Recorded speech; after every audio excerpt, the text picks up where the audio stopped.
Bom, pessoal, vou contar para vocês uma experiência que nós tivemos poucos dias atrás, fazendo o controle de javalis numa unidade de conservação federal aqui no Rio Grande do Sul.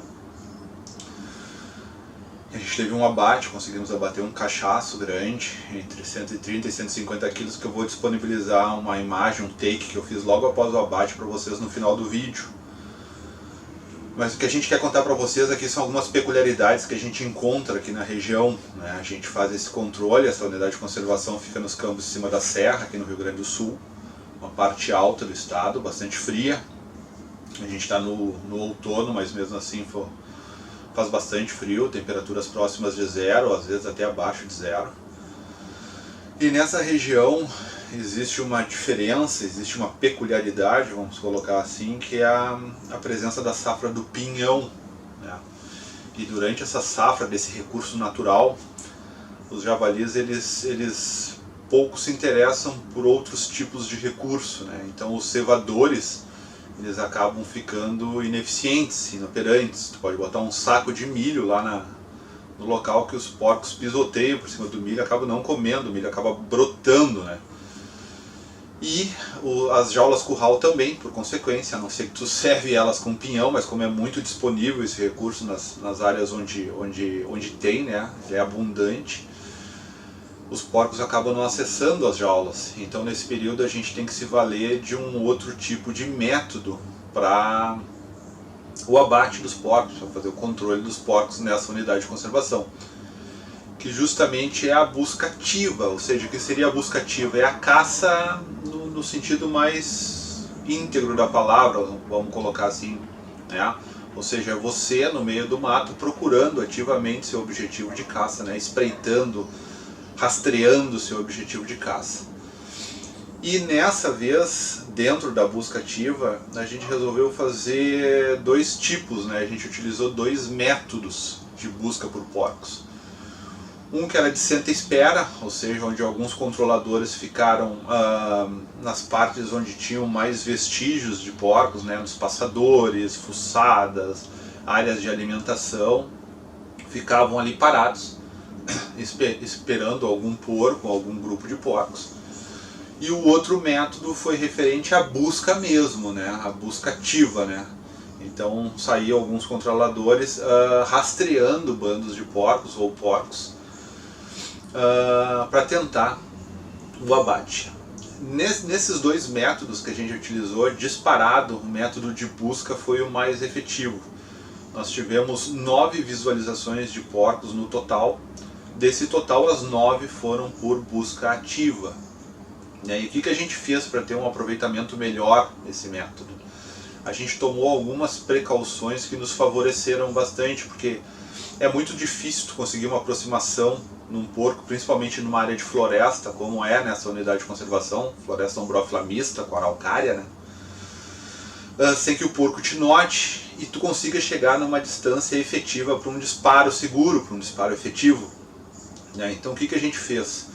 A gente andava pelas trilhas contra o vento, óbvio, isso é a primeira coisa, você tem que andar contra o vento. Isso te dá algumas vantagens. A primeira vantagem é óbvio que nos principais sentidos dos porcos é o olfato. Ele não vai conseguir te cheirar.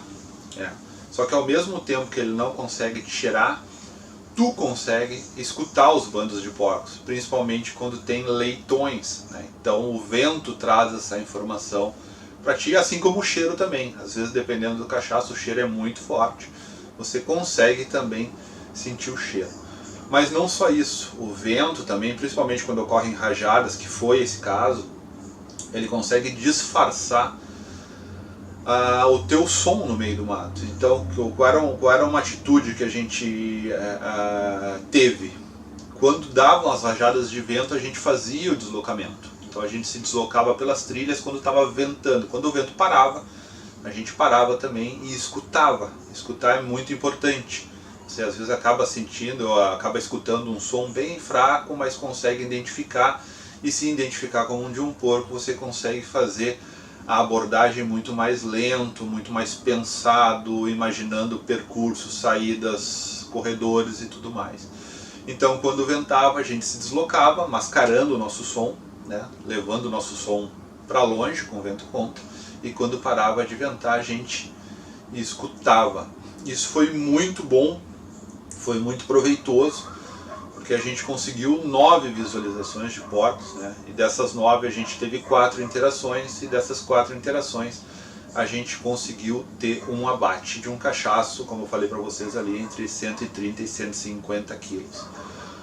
Uma coisa que tem que se levar em consideração quando se caça dessa forma, principalmente em área de floresta, é que o tiro ele vai ser bastante instintivo e rápido.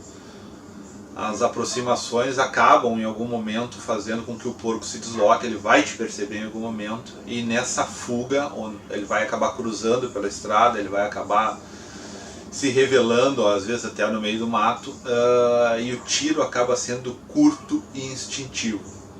Eu estava com um Savage 308 e com um revólver 357, mas eu acredito que se eu tivesse com a 12, talvez eu tivesse tido um aproveitamento um pouco melhor, porque os tiros foram todos muito próximos, né? E óbvio, com uma 12, até com cartuchos SG nessa situação, ou talvez, no caso eu tenho uma Miura 2 utilizando um balote num cano e um SG no outro cano, eu tivesse um aproveitamento um pouco mais efetivo, né? A Miura, no caso da Miura 2, ela te dá inclusive a opção de puxar os 2 gatilhos ao mesmo tempo, né? Uma câmera Magnum, cartucho 3, né? Com SG, 2 tiros são uma pancada realmente muito forte. Mas eu comecei com o fuzil e consegui fazer esse abate justamente com o fuzil, mas vale a pena destacar que são tiros muito rápidos e muito instintivos num espaço muito curto. Então, se você tiver perícia, obviamente com uma arma de cano raiado não tem problema, mas uma arma de cano liso, a boa e velha 12, ela acaba sendo bastante efetiva. Falou, pessoal? Então fica aí essas dicas para quem não tem cães, por exemplo, ou para quem caça em alguns locais onde os cevadores em algum momento não tem tanta efetividade, né? Os porcos não acessam tanto e você vai fazer essa busca. É uma regrinha interessante de se adotar. Falou, e no final aí um takezinho lá do momento mostrando esse cachaço que a gente abateu dentro da unidade de conservação, levando em consideração, admitindo essas regras, essa receita para fazer a abordagem dos bandos, dos porcos, dos grupos.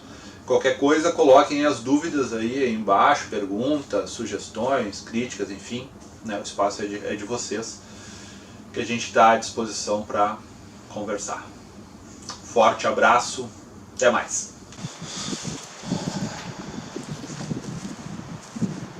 Bom, pessoal, aqui está o resultado de um controle numa unidade de conservação.